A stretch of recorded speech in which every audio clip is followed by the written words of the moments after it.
What is good, ladies and gentlemen? My name is Riddell Lewis. I am the host of the Purple Political Breakdown podcast. In today's podcast episode, I have a great conversation with my guest, John Fanestil. He is a Christian pastor with an extensive knowledge of the history of the United States. In today's conversation, we speak about how religion and politics are intertwined even in today's society. We talk about how religion is also very much embedded in the foundations of the United States. But very important things that I want you to get out of today's podcast episode is how religion was used in the recent election, how religion is used and perceived in today's politics, how Donald Trump is antagonistic to the principal teachings of Jesus Christ, and how Democrats need to know the foundations of religion and Christianity in the United States to understand how to reach out to Christian voters and faith-based voters. We go over a lot of that. We discuss solutions. We have a great conversation. So, hope you guys gain something out of this conversation. Feel free to let me know if you enjoyed today's podcast episode. Moving forward, podcast episodes will be releasing on Tuesdays, Saturdays, and Thursdays, 4 a.m. Eastern Standard Time. So you have enough time to listen to the podcast episode or watch the podcast episode, maybe if you're going to work or have an early morning gym routine. And if at any point you want to contact me, come on the show, or if you just want to ask me a question that will be addressed in a future podcast episode, feel free to reach out to me via my email at thetrendgoldenfaith@gmail.com. Hope you guys enjoyed today's episode. Welcome back to the Purple Political Breakdown. How's it going? How's your day been? We are back at it again. Ladies and gentlemen, today will be a very interesting conversation. I have a great guest to talk about the value and the importance of religion, specifically Christianity, in relation to the recent election, but in particular, really focusing on what things you should look out for, what it means to kind of adhere to faith-driven voters, and how that plays in the current political spectrum, current political landscape. In order to have that conversation, I have a great guest to talk about it. So I'm going to allow him to introduce himself. Feel free to go ahead, go for it, John. Yeah, thanks, Riddell. John Fanestil. I'm here in San Diego, California, where I was born and raised. And I'm a ordained pastor in the United Methodist Church, and I've also worked about half my career running nonprofit organizations here along the U.S.-Mexico border. Glad to be with you. All right, excellent. This should be interesting. I don't talk about religion often, but before we kind of dive into the meat of the conversation, can you answer two questions for me? Because I like people to kind of get a general at the very least, understanding of the person over the ideas so they can kind of humanize the individual a little bit. Sure. So first, what is like your political ideology and political background and your feeling of the current political landscape? And the second part of the question is a little bit, less loaded. What is a hobby that you enjoy that, most people would find interesting, or at the very least also enjoy, and that's very relatable? So feel free to answer both however order you want to, but go ahead. Yeah, my politics were really shaped by my parents and my family upbringing. I think that's true for a lot of us, certainly true for me. My parents were both small town Kansas folk who went off to college and ended up in California. So even though I was born in California, I was raised in a real traditional Midwestern kind of home. My mother and father were both real devout Christians and dedicated to their church. They raised me and my siblings in the United Methodist Church, which is, kind of a mainline Protestant denomination. So a pretty mainstream American religious kind of upbringing that I had. And it really still shapes my views today. Tends toward the liberal politically. I'm a lifelong Democrat and vote Democrat on most occasions, not all, but most. And so, yeah, kind of a traditional liberal Christian values, I would say, defines my politics. Not quite at the same level of devotion, but I'm a pretty hardcore San Diego Padre fan, lifelong baseball fan, long-suffering San Diego Padre fan, and fondest childhood memories include hauling off to the ballpark with my buddies, and on occasion I still get to do that even in my later years. So go Padres is a lifelong commitment of mine. I respect that. I'm trying to get into baseball a little bit more, because now I've played baseball when I was younger. I know about the sport. I know how it works. Of course, traditionally I was like baseline. You may groan, New York Yankees. So Yankees right off rip. And then obviously now I'm in Ohio. My friend is definitely way more of a baseball fan than I am. I stick to mostly football and basketball. Yeah.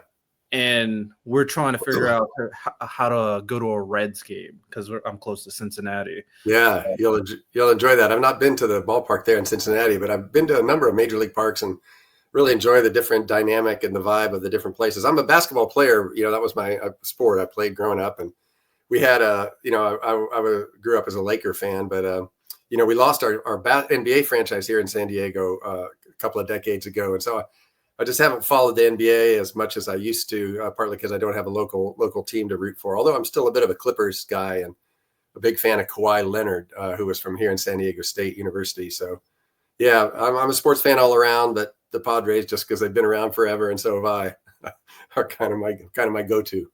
I respect it. Definitely rooting for your locale, and it's tough when you guys don't. Basically been losing everything. Y'all lost the Chargers as well. So it's tough for you guys over there. With that said, before we kind of dive into it, to kind of tell my background in regards to religion, to kind of show you're informed on my foundation. I grew up Christian for the majority of my life. My dad's side of the family and my mother's side of the family had devout Christians, had to go to church back when I was in New York for a bit, pretty much every Sunday. And then when I lived in Virginia, my uncle is a pastor that I'm pretty close with. And my aunt is also very much religious. Like they're one of, locked in together. And we had to go to church quite a bit, sometimes 2 times a week. So that's how I grew up. Now I'm my own guy. I've looked into a lot of different things. I consider myself agnostic personally. I don't deny religion. I don't even attempt to try to, because I appreciate what it is and what it does for people, as well as I'm not trying to kind of not talk about it, but I'm not trying to prove its existence either. So I understand. I'm just in limbo. And I'm willing to talk about it if people are interested. So that's kind of where I'm coming from. You might get a kick out of this. That my father died just last summer, and he was a devout Christian, as I mentioned, but he was also a scientist. He was a medical professor and a medical researcher. So he was one of these guys who combined his commitment to religion with a real devotion to science. And his favorite book, which he passed on to me when I was a young man, was a book called The Christian Agnostic, which was his way of saying that his commitment to his Christian faith was at the core of his identity. And yet, in many ways, he remained agnostic because he felt there were some things. I think this was maybe the scientist in him, right?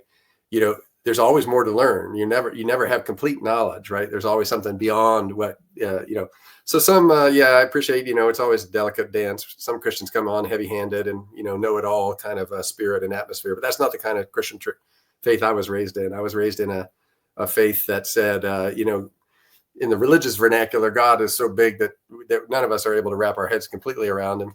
And we all ought to remain open to the possibilities and not to presume too much of our own particular beliefs and understanding. So agnostic's a good word for me. I'm down with that. All right, sounds good. So before we kind of get into it, this is kind of a new exercise I want to start doing. And I've kind of done it before, but now it's a little bit more structured. And before we dive into like reasons why the current political landscape is how it is in regards to faith-based voters, can you give me your best kind of argument against? I want to hear what you have to say on the other side of the aisle. And the way I'm going to phrase this kind of question, it is a 2-parter, so you can take your time answering the first part and then the second part. But basically what I want you to argue against is give me your best argument why Democrats should not try to adhere their platform to faith-driven voters. It can be based on what you think or based on what you heard that you think is okay. I understand it. I don't agree, but I understand it. And then the other part is why, when the Republicans adhere their platform to faith-based voters, why is that wrong principally? So I'm curious to see your thoughts on both of those, and then we can kind of dive into the other stuff later in a bit.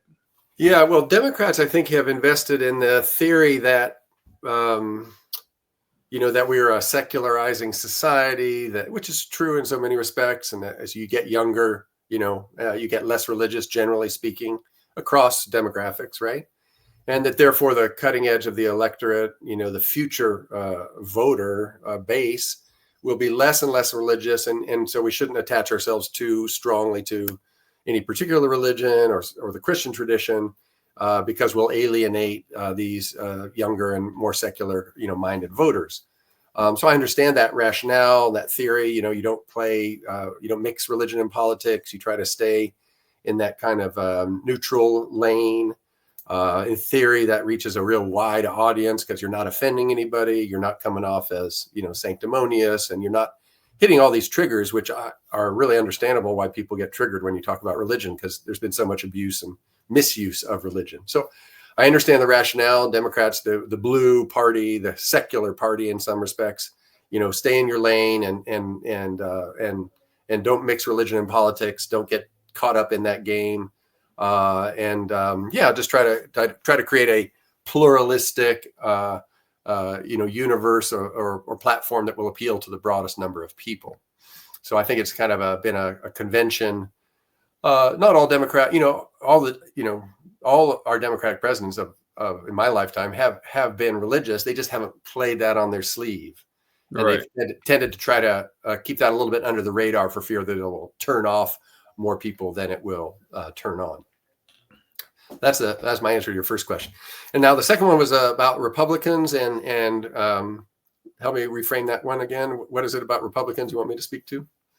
So why Republicans should not be using religion in their platform, basically. Yeah, well, that's a harder one because I can't, from a purely political angle, I can't argue that they shouldn't. It is a part of their base and a foundational part of their base, and so on the pure politics of the matter, they're gonna play that card. My argument would be more that the Democrats need to understand those religious, the religious appeal and the religious vernacular and the kind of the vibe, the religious vibe, in order to reach some folks that otherwise they will miss if they just wash their hands of it. So, my principal concern is for Democrats to become more adept at reaching religious voters and religious audiences, and more comfortable with how to speak about religion in a way that is authentic and true. That's not pretending to be something you're not, but that is not missing out on the opportunities to connect with people who, in my mind, should have a lot in common with Democrats and Democratic politicians. All right, understandable. So can kind of paint a picture for us in terms of how you believe this whole situation worked out regarding the recent presidential election, in regards to how Donald Trump did it or used this technique versus Kamala Harris. Kind of paint that picture, and what are the important things to get out of this recent election in regards to what we're talking about? Yeah, Donald Trump has really captured, especially the evangelical Christian electorate to an overwhelming degree. The numbers are 75 or 78% and up of evangelical Christian voters that Donald Trump has successfully reached. There's a broad distinction. I mentioned, my upbringing as kind of liberal, what's sometimes called the mainline Christian denominations, and then African-American religious traditions, Christian traditions. Those blocks have tended historically to vote Democrat, right? So when oftentimes the news folks mix this up, where they say Christians, they're really talking, and that Christians are overwhelmingly voting for Trump. They're really talking about a particular brand of Christianity, the white conservative evangelical Christian brand of denomination. Define Yeah. evangelical real quick. Yeah, so an evangelical, that word comes, it's an ancient Christian word. Evangel in the Greek, which is the language the New Testament was written in, is the gospel, the good news. It's like pronouncing the good news of something. So the good news of Jesus Christ is what, and an evangelical person is somebody who's very committed to spreading the good news of Jesus. So they tend to be outspoken. They tend to be interested in preaching and proclaiming their faith. In trying to get others to adhere to their faith, kind of trying to convince and convert other people. So kind of an outward looking, outspoken, and promoting the faith. They're big promoters of Christianity. And that tends to be associated with another key word. These people, I understand why people get confused about these things, is a kind of a fundamentalist Christian faith, which more refers to the idea that you believe the Bible is really the fundamental word, the fundamental truth. So evangelical and fundamentalist often go together. They're not exactly the same thing, but they often overlap. And it speaks to a kind of a conservative Christian tradition, which goes all the way back, right, to the founding of America. A lot of these colonists who came over from Europe and England, right, to establish the North American colonies that became the United States, they were shaped, most of them, in this very conservative evangelical culture. They believed they were coming to the New World to spread the good news of Jesus, right, to the heathen who had never heard it. And they also had a very strict understanding that the Bible was the final authority. Man, you got to go to the Bible to get the word down. So evangelical, fundamental, conservative tends to kind of work in American politics as a kind of a block.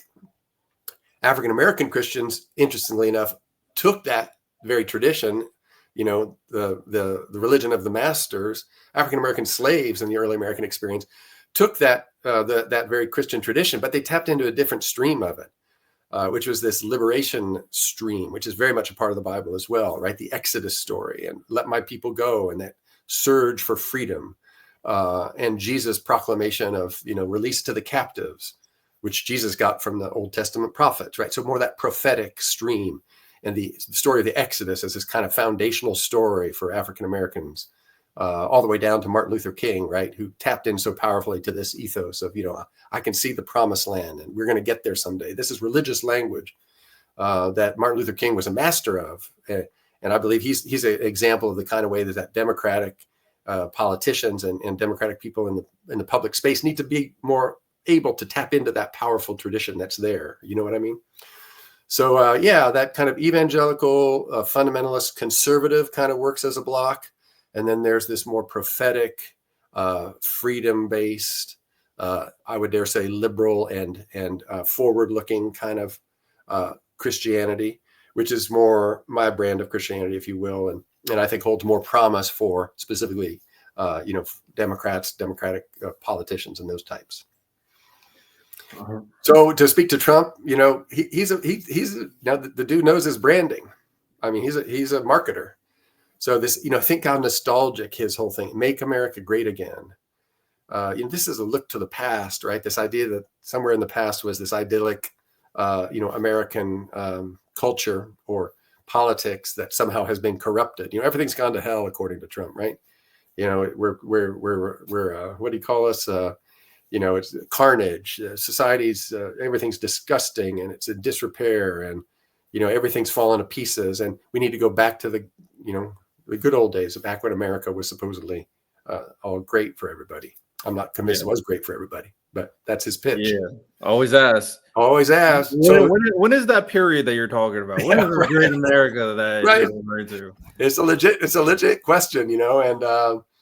It is a nostalgia that's kind of tinged with a romanticized version of a time when supposedly everything worked well. And it never asks the question, well, but who did it work well for? You know what I mean? But a lot of people work at this level of, I would argue, this level of emotional connection and feeling as much as thinking, right? So the idea that that things used to be simpler, or that things used to be more organized or orderly, and that there was a time when, where men were men and women were women, everything was in their place, the streets were clean, and people had their place in society and knew their place in society, and that everything worked well. That's a powerful, it's a misreading of American history. I don't believe such a time ever existed. And I certainly feel that the notion that everything has its place is imbued with all kinds of racism, to be honest, and other prejudices about how things are supposed to be organized. But nonetheless, it's a powerful appeal. It hits down here for people who are raised in these kinds of, conservative Christian cultures. There's two routes I want to go through this conversation is basically the Republican and Democratic route. So the Democratic route will focus on the techniques that they can use to start adhering to these faith-based driven voters a little bit better, because they won't go away. There is a strong population of them. They just want to make sure they're heard. So we'll dive into that because that's very valuable. But maybe we can contextualize what is going on with these white conservative Christian evangelics that you were referring to, and why they are so hell-bent on looking at Trump as the answer for their own beliefs. So kind of break that down for us, because I do think there is very interesting things to look at in regards to that, and whether they are truly looking at someone who can save them, or if they are getting fooled in the process. Yeah, well, the belief that the attachment of this coalition of conservative evangelical Christian voters to Donald Trump is in some ways surprising, right? The dude's less conservative and less Christian than hardly about anybody I can think of. I mean, his personal life demonstrates no commitment whatsoever to the Christian faith. And he's notoriously ignorant about it. He doesn't know how to read the Bible, as he evidenced when he tried to reference a line of scripture in a debate. So he's not a Christian by any apparent, demonstration of faith. And his conduct across the course of his life has not been Christian. He doesn't meet any of the traditional standards of patience and humility, and for seeking forgiveness. These are some foundational Christian values. I mean, things I was taught in, maybe you were too, back in those Sunday school days, right? And so he doesn't have so the question then is, how did this crowd become attached to this man? And there are different stories within the Bible that people conjure around this, but the basic notion is that, God is a God in this way of thinking about things, who has kind of a master control of the universe, that everything happens for a reason and God is in charge. And there's a destiny that God is playing out amongst us as human beings, and that God can use anybody for a divine purpose. It doesn't have to be a perfect instrument. In fact, there's stories in the Bible of kings and others who were very imperfect that God nonetheless used to advance the divine mission.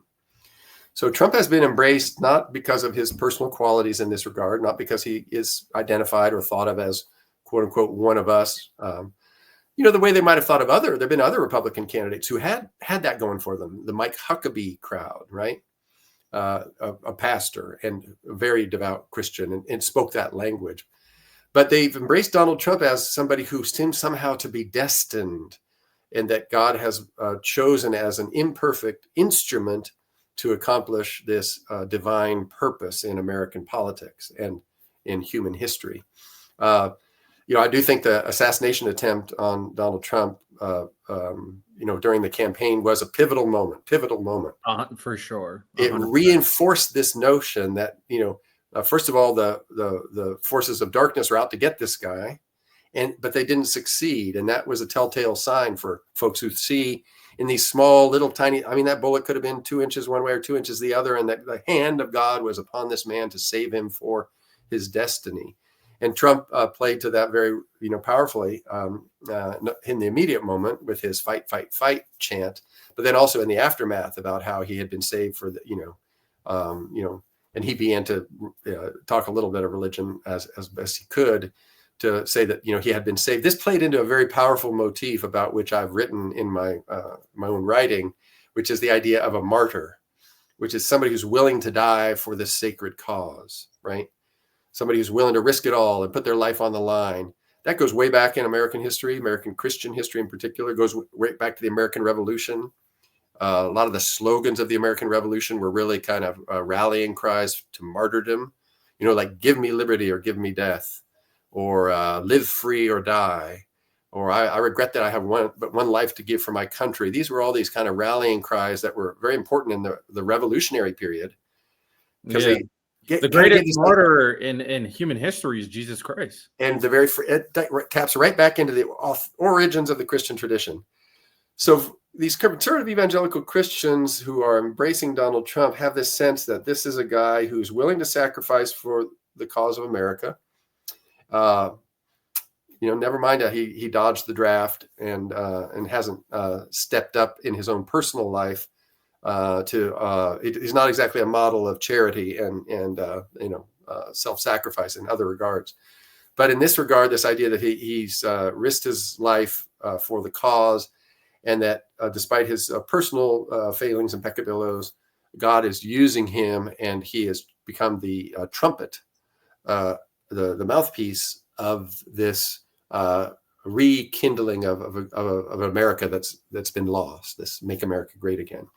So I think it's a combination of a belief in a God who has his hand on everything and gets the outcomes. We may not understand exactly what God is up to, but everything happens for a reason. God's got a larger purpose, and that for whatever reason, God seems to have chosen Donald Trump, and Donald Trump has become the one who is standing up and fighting for the values that we believe in. So let's just entertain that idea, which I do think has a lot of value towards it. I think a lot of people know that Donald Trump has a whole slew of flaws that do not make him a Christian man, that do not make him a conservative man.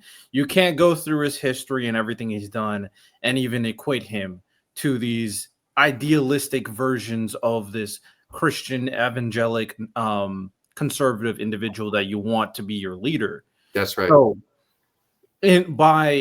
but in order for you to get what you want, if you're these type of Christians that we're referring to, you put Donald Trump in this pedestal, and as you said, he's an instrument to get what you believe should happen for the United States of America.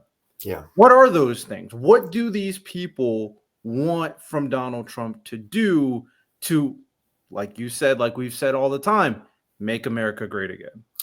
Yeah, there's a particular reading of American history that these types of Americans tend to embrace, which it goes way back, but it's sometimes called white Christian nationalist, which is, in my most recent book, I describe this ideology of white Christian nationalism as an American heresy. So I'm not saying that this is an authentic reading of the Christian faith, but it is a very persistent strain of Christian thinking throughout our history.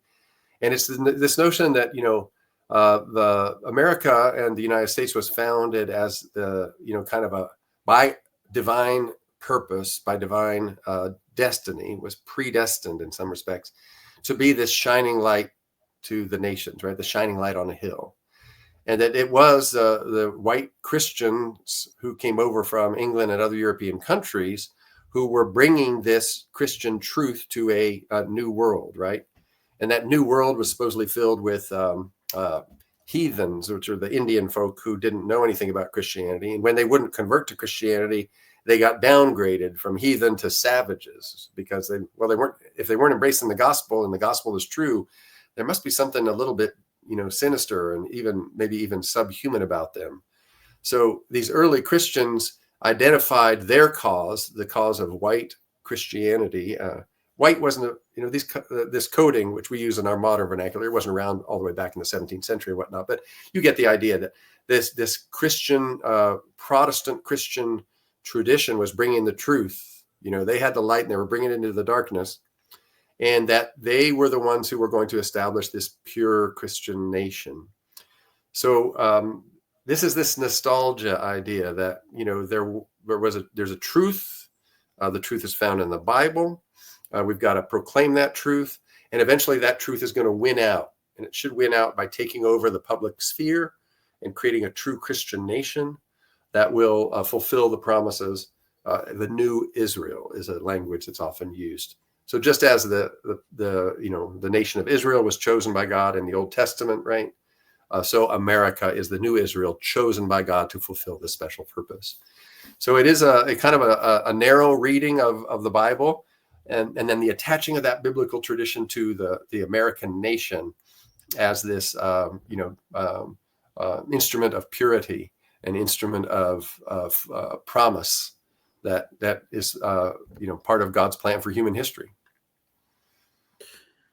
So ultimately, the idea to kind of create this perfect Christian society based off the foundation, because I've heard that too. For example, I've heard people like Michael Knowles bring it up from the Daily Wire, how America foundationally was Christian, and he finds all these creative ways to make his argument. And it is so interesting how now that Donald Trump is in office and all these people who are MAGA root for him always trying to bring things to a kind of Christian foundation, trying to create this Christian nation, despite in the Constitution, the separation of church and state and the intended separation, because, I mean, from my understanding of history, that was a big part of why they left England in the first place, why they left that place that was very much willing to treat the other people, these Christian Protestants, as the savages of their nation because they ain't following the religion. Yeah.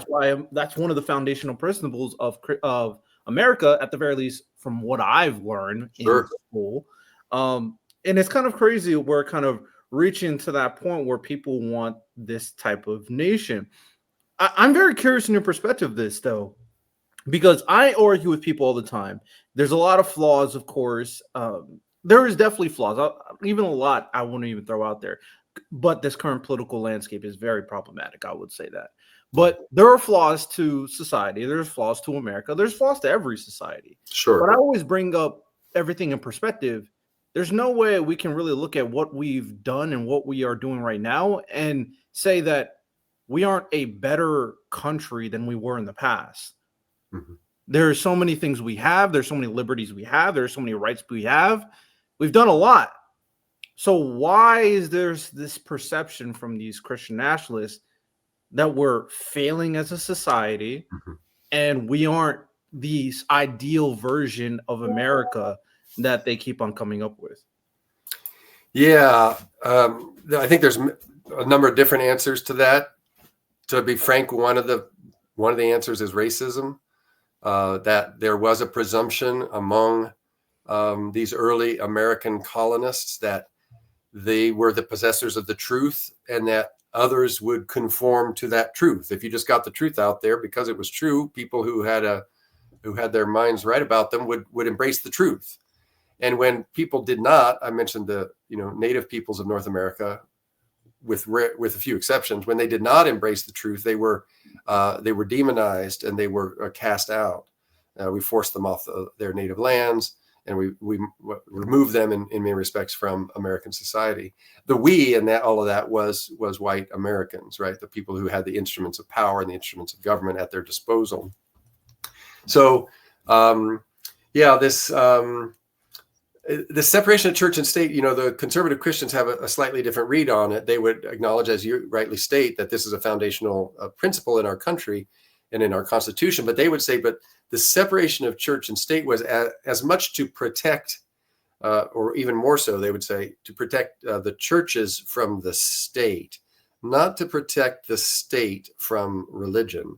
So as you said, they came from environments in Europe where the Protestants, which was their brand of Christianity, were often persecuted by Catholic authorities or by the Church of England. And they wanted to make sure that they had the liberties that they were denied back in their homelands. But that didn't mean they thought that they wanted a secular society or a neutral society. They just thought that if they had the chance to preach the gospel the way they wanted, that truth of that would eventually win out and everybody would come around to their version of Christianity and they'd create a Christian society and we'd create a Christian nation. So, for instance, the founders of the United States and the most famous revolutionaries and the authors of the Constitution, while they created this Constitution that carefully, separates church and state, they were overwhelmingly Christians themselves, right? They were members of their churches in their respective colonies. They were deeply immersed in the readings of the Bible and in that way of thinking. Even the ones who were kind of most notoriously liberal or deist was the vernacular for folks who were not quite, but like Thomas Jefferson and Benjamin Franklin, what they proposed, it didn't pass, but they proposed as the original seal of the United States was an image of Moses escaping through the Red Sea, running from Pharaoh, which is the story of the Exodus in the Bible. They were drawing that specific analogy, which was a religious analogy, and they wanted that to be the seal of the United States because they saw this nation as having been, being liberated from the oppressive hand of King George III. They drew that analogy to the Bible story of the Exodus and escaping from Pharaoh. So the idea that the conservative folks would say, and I think there's some truth in what they have to say, which is liberals tend to say, well, because the Constitution separates church and state, then religion should just be washed out of the equation. That's not how they thought about it. They wanted to separate church and state so that religion could there would be a free public square, and so that the real truth of Christianity might play out and prevail. But they were not modern secular agnostics, so to speak, right?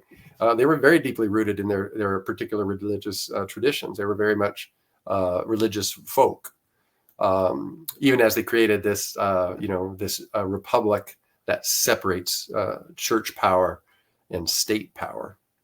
So there's a way of, I think that my argument is that conservative folks tend to overplay the Christian element. And assume that the Christian founding was or the Christian elements of our national founding define the entire scope of the thing. Like we were founded as a Christian nation. I think that's an overstatement. But liberals tend to underestimate how powerful religion was in that time, and how much religious thinking and symbolism and ideology, how much it really did shape the founding of our nation. So I think there's a little bit of it's not an either or, in my view, this question, were we founded as a Christian nation? In many ways we were, and yet they created a republic to ensure that no single religion would have supremacy over others. I'm very much in line with what you're saying. It's as simple as looking at the Pledge of Allegiance. God is in the Pledge of Allegiance for a reason. So it's impossible to say that there is not a religious, specifically Christian foundation to the nation's origins. But interestingly, though, that "under God" phrase was added just after in the 1950s. I don't know if you knew that. I did not. Yeah, so it was part of this, after World War II, there was some of this resurgence of this kind of, we need to go reclaim some. It was a little bit of a foreshadowing of the moment we're in now. So that pledge historically was said without that phrase "under God," and it was a little bit more, and that pledge didn't go back all the way. It kind of emerged in the mid 1800s. So it wasn't right there at the Revolution. But this is true of a lot of our symbols, where there's been this kind of little bit of a tug and back and forth about how much of this religion stuff do you let seep into our, many public functions. Still, they invite a pastor or somebody to say a prayer at the beginning, invocation, right? Marriage, even at the courthouse, there's still, the putting your hand on a Bible kind of thing to get married, even if it's not a religious ceremony. So this there's a kind of a push and pull thing going on with a religion in America is a powerful force. It's never been washed out entirely. And it never will be, in my view. I don't believe we'll ever be an entirely secular nation, even though younger folks are less and less religious as a general rule. But neither is it, this kind of, neither was our nation created, some would wish it were, to allow that a particular brand of Christian gets to call all the shots and say what kind of nation we get to be and have all the power. And, this idea that, you only elect, folks who are willing to champion a particular brand of Christianity, or who are willing to, try to make America great again. That's a misreading of American history and politics as well, in my view. Fair enough. Yeah, I definitely agree with a lot of what you're saying there. I guess my next question for you in relation to this is it's always interesting how these people want because this idealized version of what America should be. Um, I know people talk about how yeah, there are certain things that the other side does that they disapprove of. They're doing all these things, and we should have a little bit more of an even keel freedom of expression. But oftentimes, when you really look at the core of what they're arguing, they just want their way to be the right way, Yeah. and it's kind of you get to see the hidden agenda if you really look closely at this. Yeah. The thing about the stuff with Donald Trump though that makes like it doesn't make sense to me when it comes to these very big advocates of religion. I understand the idea in a very I'm personally going to say in a very shady way to use Donald Trump as an instrument to get what you want. That's a whole premise of like the deep state and the dark state, and Yeah. that's very bad if I would say for myself. But for the people who are not thinking that far ahead, those people who are just very religious, looking at Donald Trump, maybe he can create the society. I don't see how you can see what Donald Trump does on a day-to-day basis and be okay with it. Matter of fact, I don't see how you can be okay with people saying that Donald Trump is the next like savior of society. That Donald Trump, I've heard religious songs and hymns of Donald Trump as well. Yeah. They are putting this guy Yeah. as, on the pedestal as like a god, and I'm pretty sure somewhere in the Bible that's not okay. I do apologize for interrupting this great podcast episode, but I have a question for you. Did you know you can support this show by downloading and becoming a member of the Alive Podcast Network app? You'll experience unlimited access to Black hosted content, and we'll be able to keep bringing you amazing content week after week. If you enjoy what I'm doing, then I'm sure you're going to enjoy a bunch of other creators as well by downloading this app, of course. So without further ado, after you're done watching and being entertained with today's news or conversation, make sure you guys go download the Alive Network app now. No, it's not. That's the first commandment, right? You shall have no gods before me. Exactly. So the very first of the 10 commandments is a warning about idolatry. Now, I could make as the preacher in me would say, now, why did they put that first? Well, maybe because it's one of the most profound and deeply rooted temptations of all of us who are human beings. We all want to attach our ultimate longings and desire to something, and it's a great temptation to want to attach it to something that's right in front of you, tangible. So when we think of idols, you might think of a statue or something, and maybe, well, they're talking about, a graven image is another language. So that there's some truth in that. But the other truth is we can attach ourselves and make an idol out of almost anything, including political figures or a political ideology or another human being like a cult leader, right? So, this temptation of idolatry is very powerful across human cultures. And we in the United States, we're human beings too. So we are susceptible to that. All of us, I would argue. But there are these times in human history or in American history where that temptation kind of is on the rise. And I would agree with you that it's running, it's a fever that is running rampant in our nation right now. It's just not to say it hasn't been there all along. I believe it has. And Donald Trump he's an exaggerated version of this brand of American politics, but he's not a true outlier. It's not like he's unprecedented. Right. I mean, there was Joe McCarthy and there was George Wallace, and there are folks in my lifetime anyway, who were tapping into this same thing. Donald Trump has tapped into it yet more powerfully and achieved more political success than those that went before him. But this is sadly, it's kind of I call it the dark, the bitter fruit of our national inheritance. So in my book, I argue that we need to think of this religious tradition as a tree with deep root systems, but that then the tree gives forth both sweet and bitter fruit at the same time. And you can get drunk on that bitter fruit, and we have to be careful about that.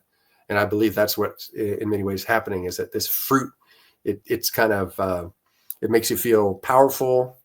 It makes you think you're on the right side. It makes you feel that you are, you have some kind of secret knowledge that other people are missing out on. But it tempts you to demonize others and to badmouth others and to denigrate others. It tempts you to dehumanize those who are different from yourself, or those who are quote unquote outsiders. All of these things, which are part of our American past as well. So my argument is that this religious tradition, in our country, gives some sweet fruit, some good things that all of us, value, like the liberty, freedom of expression. Sounds like the story of Adam and Eve, 100%. Absolutely. Yeah. In that regard, it's very human, right? We're all human beings, and we all have this kind of, we want to live up to our the fullness of our potential and realize our highest ideals, but we get dragged off course, and some of us at times, can get attached to very dangerous ways of thinking and behaving. Before we move into the Democrat side, give me your best argument for when you're faced with not a white Christian nationalist, because they're kind of embedded in who they are, Yeah. but more so like the average Christian who considers themselves Christian, who considers themselves conservative, and wants a better nation. What's your best argument for them saying Donald Trump is not the answer based off your beliefs? Yeah, I appreciate your caution there, because you're right. When somebody's really locked in on something, you can, argue in. You're not going to argue somebody out of a deep conviction, especially not in the moment of a heated, conversation. In our polarized environment, it's real quick to go there online and whatnot else. So I'm not a big fan of trying to argue people, especially online forums, and trying to argue people out of something that they're, that they believe in or that they're propagating. But in a more extended conversation, I would say, well, what are the values that Jesus, to a Christian, I would say, what are the values that Jesus preached? And how can we then promote those values in our current circumstance? It's not an easy question. It's not easy to translate, ethical teachings and spiritual teachings from 2,000 years ago into a contemporary society. So I'm not saying that's a easy, dots are not always easy to connect. But to ask people to go back and read the Bible and read the stories of Jesus. What did Jesus preach? He preached, compassion for the poor. He preached, generosity and to widows and orphans. He preached embrace of the foreigner. Famously, making foreigners some of the heroes of his story. The Good Samaritan. The Good Samaritan was a foreigner for Jews. He was the one who did the right thing in that famous parable. So Jesus, in my reading of the Bible, advocated for a society and advocated for a way of life that is much more generous, much more compassionate, much more forgiving, if you will. He did call people to repent too, though. So in the stories from the Bible that you may remember from your childhood, Jesus wanted people to admit their failings and to confess their sin, and in order to receive forgiveness. So I'm always suspicious of somebody who never wants to say, I'm sorry. I don't think I've ever heard Donald Trump say, I'm sorry, or apologize for anything. Not once. No, everybody else's fault. Yeah, that's right.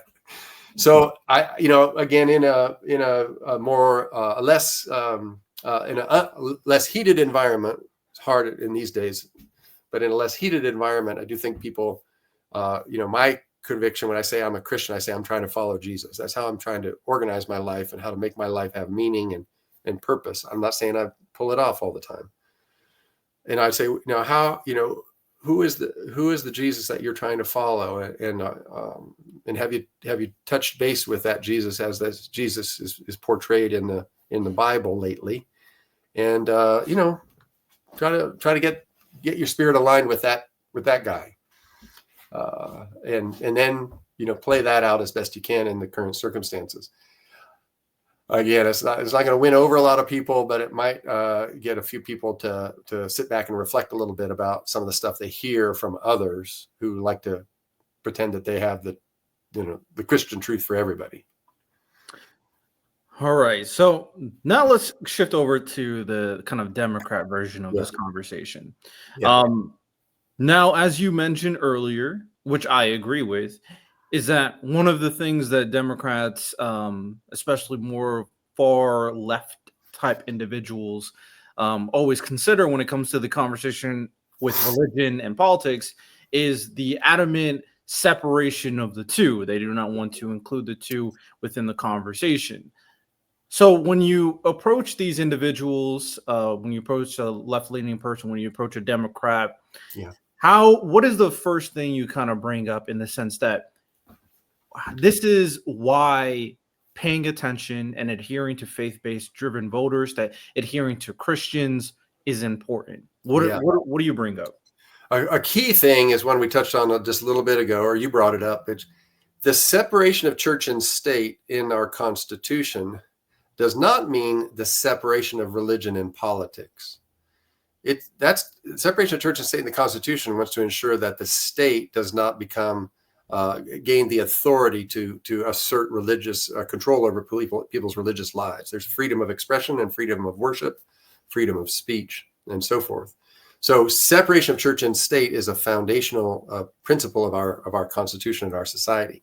That's not the same thing as separation of religion and politics. That somehow you can like just separate out religion and politics, and that as long as you're talking, when you're talking politics, you should completely banish religion from the conversation.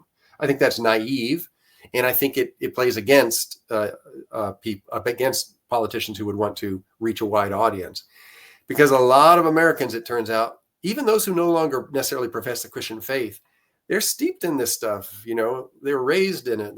Their values were shaped by it, even if they no longer profess it. You know, they don't maybe go to church or believe in the dogma, but their values were shaped by it. You know, their parents, their pastors, their elders in their community were passing along these religious values and spiritual values, and that really shapes a lot of people, a whole lot more people than would describe themselves as religious, spiritual but not religious. Some people call it, right? This kind of folks who are no longer attached to a religious institution, but still operating out of a spiritual or religious kind of value system and impulse. So Democrats got to be able to, draw that in and tap into that. It's a powerful thing, and got to reclaim it. I would say by pretending to completely separate out religion and politics, by never talking about religion or pretending that you can just push it off to the side. I think they're missing the opportunity to tap into something powerful and appeal to people in different ways. That and again, I think the most creative, public figures in American history who we think of as kind of whatever you want to call it, progressive or forward looking, or they understood this. Martin Luther King Jr., of course, is the paragon of this, right? The man who knew how to tell that religious story, but tap into it in a way that was always forward looking, and that always emphasized there was more ahead of us, right? If we would rise to the fullness of our stature as children of God, we can create a new and better society that would, for all of us. So yeah, I think Democrats got to get their heads around that religion's not going anywhere, and they better learn to speak a little bit of the language and have a little bit of the rhythm and the kind of the lyric. The American lyric is a religious lyric. You got to be able to sing that tune and speak that vernacular if you're going to reach a lot of people. I do think that is makes a lot of sense, because at the end of the day, you're completely correct. A lot of people are embedded with Christianity or some sort of spirituality right from the start. And we mentioned so many different things that overlap when it comes to religion and certain kind of foundational things that America is built upon, such as stuff that you do in school. Even if it was the Pledge of Allegiance was created after 1950, it's still in every school. You're still doing it every morning since you're a little kid. Marriage, everybody knows about that. They know when it comes to certain things regarding the court case and being sworn under oath, all this different stuff. That's right. So it's very foundational. It is. And so the society at large, we are shaped by that history. This country was founded by folks who came out of specifically a Protestant. When I talk about Protestant tradition there, this is again a religious distinction that some people miss out on. But, Protestants were the folks who were protesting against the Catholic Church, specifically in Europe, or the Church of England, which was the hierarchy in England. So there is a kind of a protest. Americans are kind of protesters from the origins. They kind of have an oppositional spirit, and they're suspicious of authority, and they want to protest if anybody gains. I believe the worm may turn on Trump in this regard. I think he's overreaching, and I think he's trying to accumulate too much power into the executive office and the executive branch. And I think that could come back, politically speaking, to bite him, because Americans are suspicious of concentrated power, and the more power is concentrated, that we don't like, as a general rule, we Americans don't like powerful individuals who are accumulating too much power or wealth for themselves. And we don't like it when a very small group of people gets to tell us how to live our lives. And there's a part of the playbook, this Project 2025 playbook that Trump and his crowd are playing out, which really would have that president almost become like a king. You know what I mean? Yeah. So I guess what should Democrats do then? What is your best advice for someone who is trying to run for a certain type of office, and those kind of things that we mentioned where it's like foundational, but this person is not really religious? How do they reach out to these people when they have the mind that I still want to keep their separation, but these people still do matter, and I do want their support? Yeah, I think that the notion that we were founded in a rebellion against a king. Americans shouldn't be down for kings. That's contrary to our entire the origin of our nation and the entire history of our nation. We ought to be suspicious of somebody who's trying to anoint himself or appoint himself as a king. That'd be one number. And then I would connect that on the religious front. And this is about, every human being has equal value. And that's why we don't elevate anybody to the status of putting them on a pedestal where they're beyond the reach of the ordinary person. That's a religious value, even if we don't talk about it in religious terms. All men and women are created equal. So there's a basic, equality of human beings that is asserted in our founding documents. That's, of course, the phrase from the Declaration of Independence. So that language which Jefferson and his committee wrote, it did that masterful job of tapping into these religious roots without sounding overly churchy. And that's a trick that Democratic politicians need to learn. You can speak a language. Some historians call this language that emerged around the time of the Revolution. They call it a Protestant vernacular, which meant it was still very Protestant and had these religious impulses, but it was a vernacular in that it didn't speak down to any or didn't tap into any particular version of the Christian tradition. Because at the founding of our nation, there were all these different religions, Protestant traditions floating around. There are Puritans up in New England, and Quakers in Pennsylvania, and Anglicans in Virginia, and they were all kind of fighting for each other with each other about who had the real truth. Right? They all thought they had the truth, of course. But this language that kind of bridged those gaps emerged, and Jefferson was a master of this in the Declaration of Independence. So I'm a big fan of encouraging Democrats, whether they be politicians or just to go back to the founding documents, the Declaration of Independence, the Constitution. A couple of my favorites, I call them the forgotten founding documents, are like the Treaty of Ghent, which created the northern border between the U.S. and Canada, or the Treaty of Guadalupe Hidalgo, which created the border between the United States and Mexico, were these original documents that also had this language. And they talked about things like peace and friendship. And they talked about the equality of all. So we make, on the one hand, you could say, well, those aren't religious values. But in many ways, the way they evolved in our American society is they were the sweet fruit, what I call the sweet fruit of those religious roots. And the notion that, we are, in religious language, we are all children of God. That's a direct translation to all men and women are created equal. endowed by their creator with inalienable rights. So I think it's a lot of Democrats, especially if they were raised a little more secular, or if they identify as secular, they need to really immerse themselves in some of this foundational language and the early history of the United States to learn and see how you can talk a language that is that's religious or that's spiritual but not preachy, and that is tapping these deep and powerful sources of our national origins, but is not sanctimonious and is not preaching down on people, right? Which I shamefully, a great many Christians, I would say that's a temptation of a great many Christians. If you really think you got the truth, man, it's a great temptation to try to jam it down somebody's throat. So it's a fine line you got to walk there, right, between speaking this language and not coming off as high and mighty. I can definitely see how that would be extremely effective. It's simple, but it makes a lot of sense.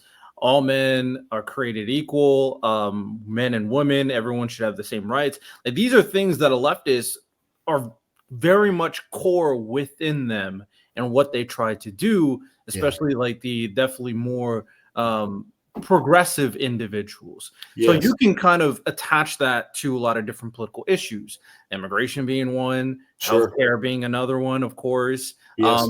The economy, in the sense that leftists, want to ensure that the people and the poor and the middle class get, certain things that they deserve compared to Yes. like our very rich. So that you can attach this to pretty much every political issue, and it could be effective as long as you're being very careful with your vernacular and you're adhering to principles that you can attach to the foundations of what America is, as well as a foundational principle regarding religion at the same time. I guess there's one issue though, and I'm very curious on how you would kind of combat that one, and it's a big one. Abortion. That is definitely the one where it is the most contentious between the religious and the non-religious. Yes, it is. Regarding politics right now. So that's the only one I'm like, okay, now what? So I'm curious, for a Democrat that more than likely is pro-choice, versus a lot of the people on the right who are religious and has that as their foundational principle on why they're pro-life, how are you able to kind of bridge that gap? How are you able to make that make sense? Because that is an issue why a lot of people like, I'll never vote for Democrat because they are pro-choice.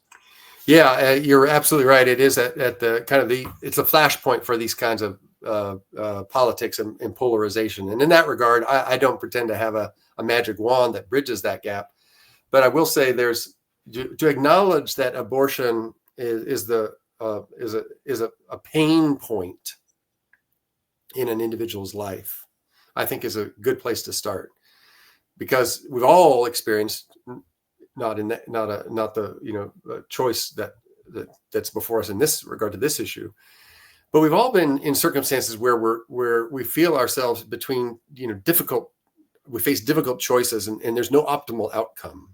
There's no we don't see that it's a clear choice between the right way and the wrong way. A fork in the road, and both of them look like they're hard roads to toe. And so to acknowledge that abortion forces upon individuals, women in particular, painful choices, I think is a really important foundation to set. The women in most circumstances, if their life allowed it, if their life circumstances allowed it, if they had the support and the love and the capacity and the resources to raise a child, and if those life circumstances allowed it, abortion would be extremely rare. And so to create those kinds of life circumstances that would enable and encourage more women to bring a child into this world is, in my mind, the kind of the long game that we should be trying to play. How one phrase, it wouldn't satisfy the hardcores perhaps on either end of the spectrum, but how can we make abortion safe, legal, and rare? It would be a long game that we're trying to play to acknowledge that we would prefer a society in which abortion was not seen by so many as the choice that they feel compelled to make. But back to the prior conversation about liberty as a foundational American value, that the equality of all of us in the eyes of God and before the law would suggest that individuals have the liberty to seek their best outcome for themselves, to pursue their own happiness. Language from the Declaration of Independence. And that to impose upon any individual a decision of such magnitude from without, right, an external authority, be it the government, be it a church, be it a family member, to expose or to enforce upon an individual a specific outcome when faced with a pain point in their lives is in my view at the foundation of violation of that individual's liberty. So I come down, as you won't be surprised, on the pro-choice side of the argument, and I will lose all kinds of folks for whom this is a deal breaker. I'm not saying again that I can bridge that gap, but I can say that Democrats, to simply assert it as a pro-choice and that's the end of the conversation, I would say that pro-choice is rooted in the great American value and the Christian value, I will say, of individual liberty and the autonomy of the individual to seek their fulfillment of happiness and virtue, and to do the best they can in a difficult circumstance. I don't see how you get around that. I don't see how you can legislate and or dictate another's conduct when it comes to a matter so personal and painful. I'm with you there. I do think it's important when it comes to conversations like this, because there's no such thing as a perfect answer for all, of course. And in a situation like this where it's so polarizing, acknowledging its severity, acknowledging its complexity, and acknowledging that this is should not be treated as a recreational activity is very valuable in itself. Yes. It makes it seem like, to the people who are pro-life, that you really take a lot of consideration to this conversation. And for me, obviously, when it comes down to it, I don't really have this conversation often. But one thing that I say pretty clearly every single time is that we can't treat it like it's something normal that you can do whenever you feel like it. Yeah. And I'm going to get knocked up and then I'm going to do it whenever I want. It's like, you should take the whole situation very, very seriously. It should be a tough situation, but there also should be the choice if need be, of course. So that acknowledgement can do a lot of, at the very least, bridging of gaps in itself. Yeah. But if someone is 100% pro-life and they're not willing to budge, I mean, you're not going to change their mind, but maybe they will respect where you're coming from. I hear you, and I think you're right on that treating the matter as if it's just another on a long list of medical procedures. That's that does not treat the issue with the gravity and the seriousness that it deserves, or to treat it as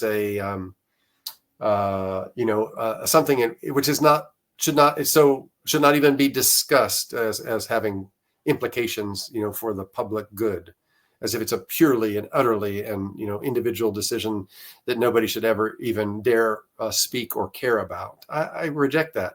It's a vital matter. It's a conflict in many ways between life and life, right? And that is these are deep decisions that can only be answered within the spirit and soul of a particular person. So it's not. I wish it were as easy as right and wrong, this way or that way, blessing and curse in the biblical language. I set before you a blessing and a curse. Well, this one is like, it's not that clear cut. It is a complicated matter, and it can't be reduced to that kind of, on either end, I should say. It shouldn't be reduced to that level of simplicity. I agree.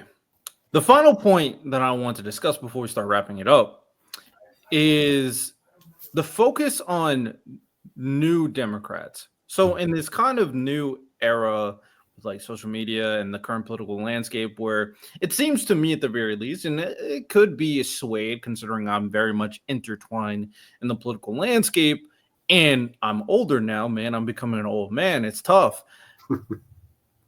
New Democrats, young Democrats, young leftists are potentially starting to create a stigma of people who are religious that are, I'm not going to say evil, but are on the wrong side from their point of view. Yeah. So when you are engaging with these people, I'm sure a lot of them would be surprised. Oh, there's a Democrat who's a Christian pastor. Mm-hmm. I'm surprised. I thought all of them just vote Republican and just are MAGA who root for people like Donald Trump or just use religion to do like these things that I deem very, very bad for the country. Right. So how do you communicate with these individuals, these new young Democrats who are coming into the political landscape, who have this perception of people who are religious? How do you communicate with them? How do you reach out to them? How do you make them understand this different version of being like Christian and religious regarding the political spectrum? Yeah, well, it certainly doesn't work for everybody, but I am both I'm a pastor, but I'm also a historian, and so I encourage people to consider the history of our nation and to consider the role that religious folk have played in movements that progressives will and want to embrace. The abolitionist movement to abolish slavery in this country was led by religious folks. The civil rights movement was led in large measure, not entirely, but in large measure, by religious folks. Even the suffrage movement, the women's movement of the late 19th century to gain women the vote, had a powerful support from very devout Christian women. Some of the most famous, advocates for with the women's vote were inspired by their religion on this grounds that all of us are created equal. So I would encourage people who are suspicious of religion to see that across the course of American history, religion is not a pure vessel. It's not the case that religion is all good or all bad. Religion is a powerful stream that runs through our nation's history, and it has given rise to both good things and bad things. This is a hard one for a lot of people to understand, but that religion can account for some of the greatest qualities that we admire about the United States, as well as some of the darker spirits that still threaten us or inhabit our national psyche. So I would say to folks who are, don't let others or a few loud voices misrepresent the whole of the Christian tradition.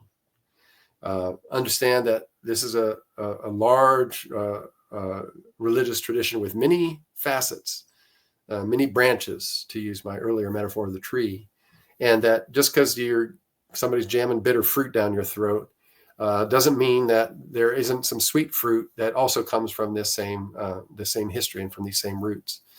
So yeah, I like that the prophetic, social justice, forward-looking, and also I've mentioned this many times, the kind of confessional or the spirit of repentance, the idea that we have things that we need to, that we've caused harm, we've done wrong, we've created suffering in others, and we need to seek forgiveness for that.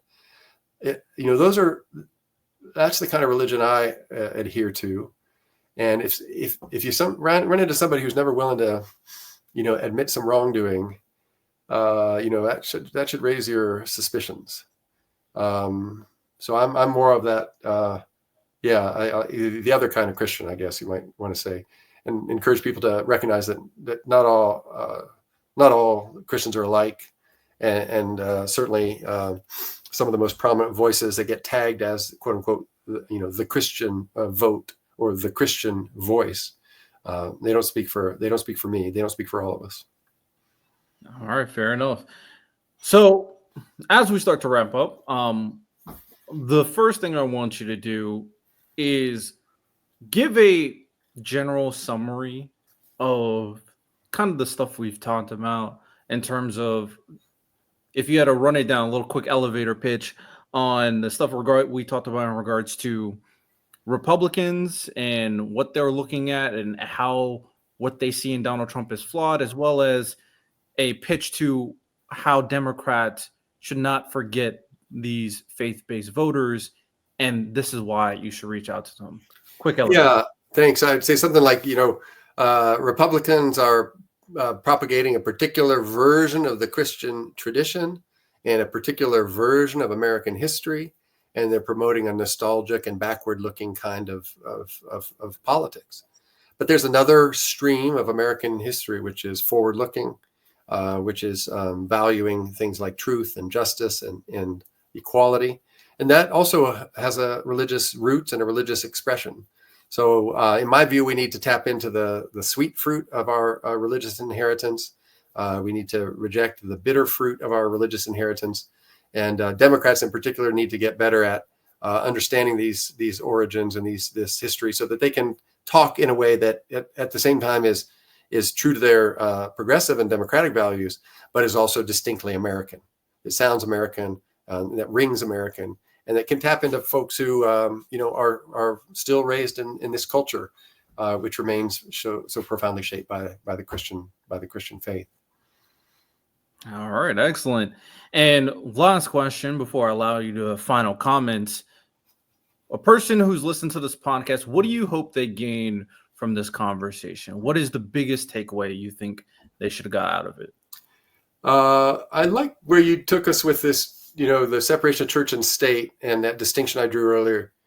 Don't confuse separation of church and state with separation of religion and politics. Fight tooth and nail for separation of church and state, and keep the government out of your personal business by all means. But don't in the process wash your hands of all religious values, because if you do, you're missing out on something important about our nation, about our history, and about our culture, and you'll fail to connect to people in ways that you could otherwise. So, don't let the separation of church and state confuse you into thinking that the goal is to vanquish or to banish religion from the public square. All right, excellent. All right, so this is pretty much the end of the show. Any final thoughts, any final comments, and feel free to plug whatever you got to plug as well. Yeah, thanks. Now, people can track me down at my website, johnfanestil.com, if they want to learn more about my reading and writing. I mentioned at the beginning of the show that I'm also a longtime organizer on the U.S.-Mexico border, and if people want to learn more about that, I'm run a small nonprofit here in San Diego about a public space on the border called Friendship Park. And so if people want to learn more about my work on the U.S.-Mexico border, they could check it out at friendshippark.org. And to learn more about the work I've been doing across many years, kind of building bridges across the border and working with others around the country who promote, understanding across borders and international friendship. So, yeah, be glad to connect to people on that front as well. All right, excellent. Well, with that said, I appreciate you coming onto the podcast. I thought this was a very good conversation. Very interesting, very enlightening, of course. If you guys enjoyed today's podcast episode, feel free to rate it 5 stars. Feel free to share it to your friends and family, of course. With that said, hope you guys enjoyed. Y'all have a good one. Take care and